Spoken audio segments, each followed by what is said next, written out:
First of all, my prayers and thoughts, truly, my prayers and thoughts go out to the citizens of the state of Florida who are being hit by Hurricane Ian.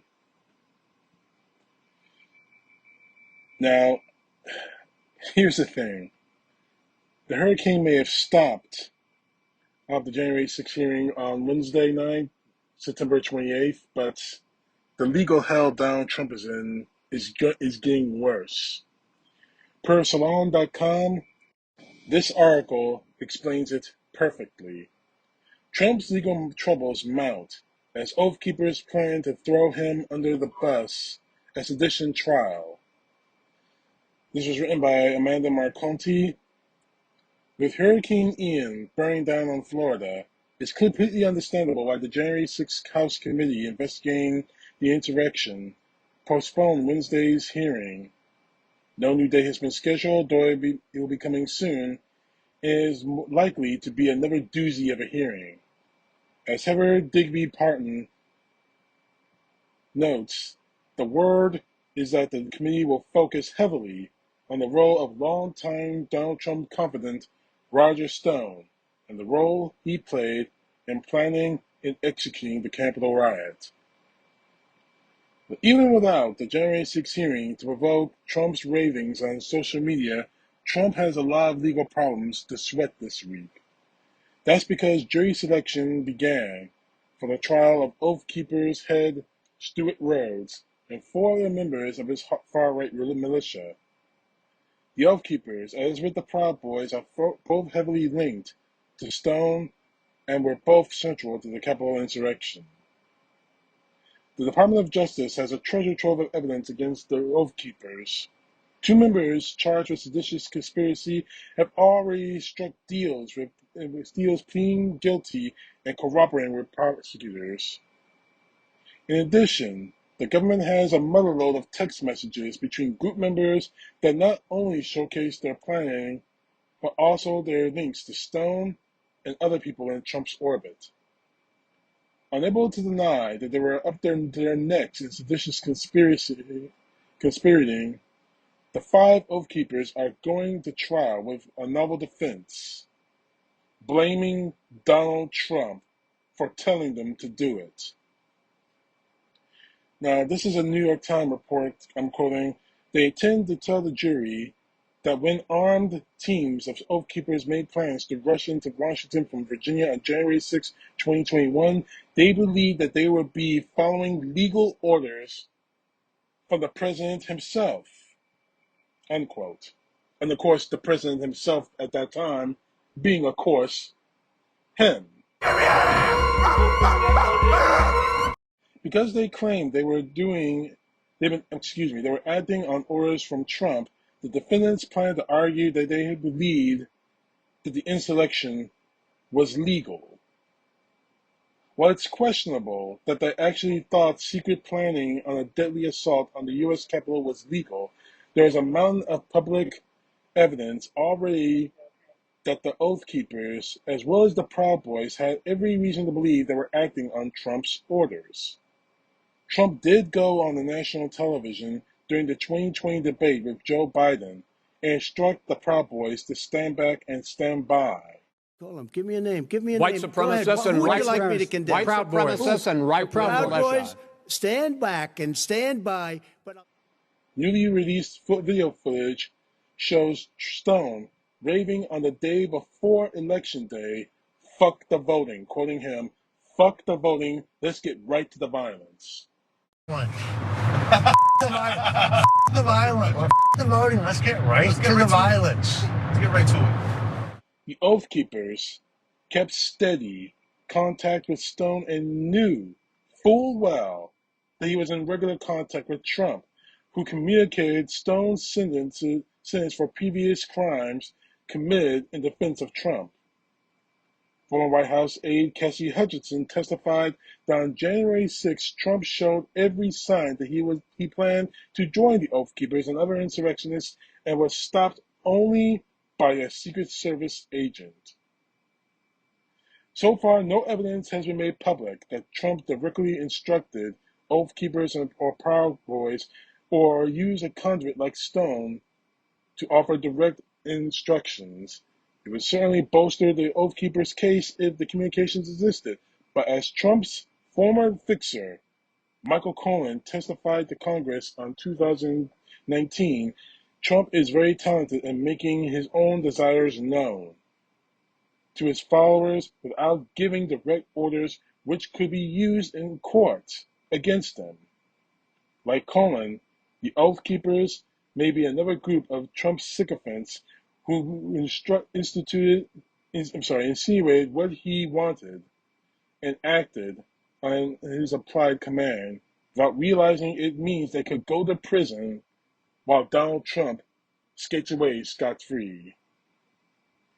Still, there's no universe in which it looks good for Trump to be accused in court of giving those instructions, either directly or through an implication, especially not if the January 6th committee, once they finally have a chance to reconvene, recommends that the DOJ formally prosecute Trump himself for leading a seditious conspiracy. Already, the DOJ and Attorney General Merrick Garland are finding it harder than ever to avoid the topic of a Trump indictment.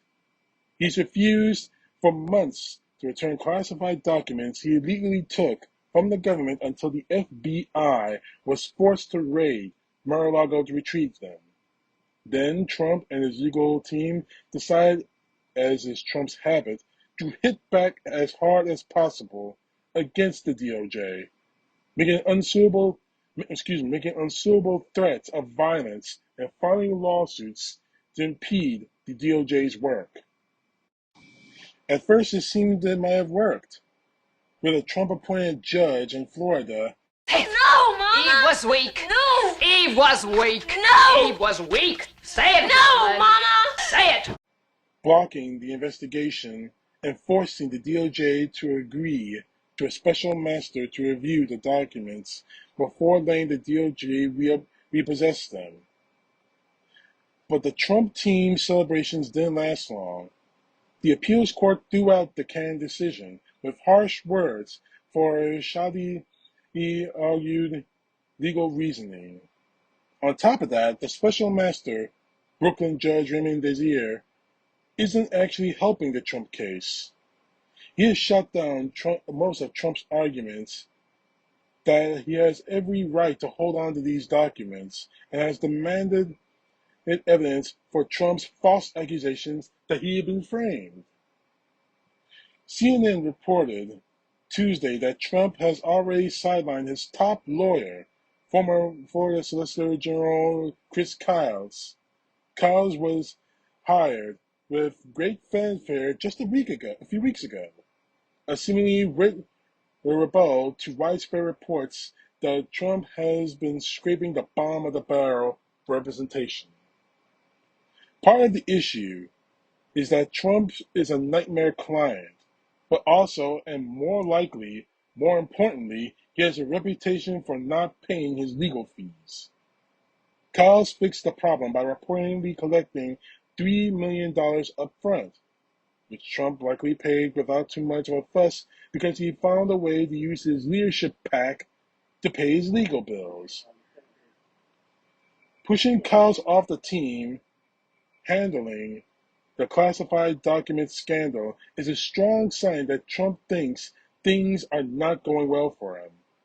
And yet he seems fully committed to the strategy of filing baseless legal objections to slow down the progress. As Charlie Strange of the New York Times reported, this can be infuriated by the DOJ's very public response to even more Trump team filings. Clearly, he's trying to pay patience the Justice Department leadership. Trump's signature move, being a relentless headache, is meant to convince Garland and other federal prosecutors to fold. But angering them is a risky strategy. It just make them more motivated to get their man, doubly so as outside forces, namely the Oath Keepers, the January 6th committee, keep arguing that Donald Trump was the main instigator of the January 6th insurrection. Trump still projects confidence, but he's increasingly reliant on his most delusional supporters, suggests he, at least, is starting to worry that his lifetime of impunity may be hitting his limits. The Oath Keepers, this strategy of blaming Trump, I was just using the Nuremberg defense of I was just following orders, like the Nuremberg officers did when they were on trial in Nuremberg. It's not going to work. Now, Donald Trump may have instigated this riot, but a lot of people could have said, no, I'm not going to do that.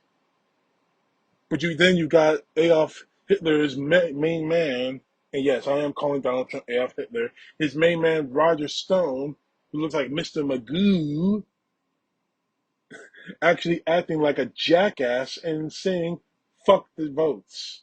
Let's go straight to violence, which could work in their favor. Maybe. But they're not getting away with this. Their asses are still going to go to prison. That's a given right there. This idiot with the one eye patch thinking he's some white version of Nick Fury, his ass is going to jail.